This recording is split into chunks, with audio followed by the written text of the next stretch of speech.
Okey, hari ini Abang Raja hadir ke sempadan Pasir Putih Bachok di Tok Bali dekat dengan tepi pantai di Bachok, kawasan Bachok dia ni. Ke penempatan rumah adik Amir.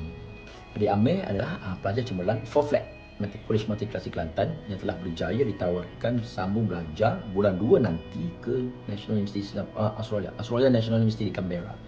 Di bawah tajaan Kementerian Pendidikan Malaysia mengikuti kursus di bidang sejarah muda sains pengkhususan dalam bidang matematik untuk ditawarkan tempat sebagai tenaga pengajar matrikulasi.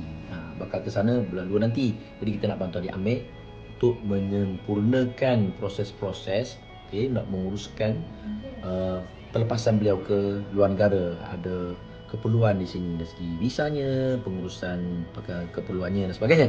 Jadi kepada semua yang terus membantu adik Amir, saya ucapkan berbanyak-banyak terima kasih. Kisah adik Amir kita kongsikan di media sosial kita, dan ini pastinya saham akhirat untuk kita semua. Kepada adik Amir, hari ini saya sempurnakan sumbangan orang ramai kepada beliau. Kita doakan beliau berjaya membawa pulang sebelum ijazah dan terusnya menjadi seorang pensyarah yang hebat. Assalamualaikum, nama saya Muhammad Amir Iqbal bin Talib.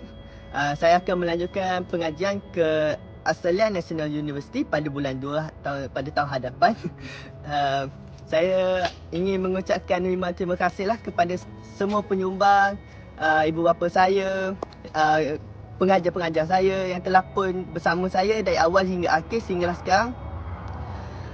Saya telah pun mendapat bantuan daripada Yayasan Haji Syambil ini semenjak tahun lepas lagi, dan sehingga sekarang saya hanya meminta satu lagi, iaitu anda semua mendoakan kejayaan saya dan keselamatan saya sepanjang saya di sana. Itu sahaja.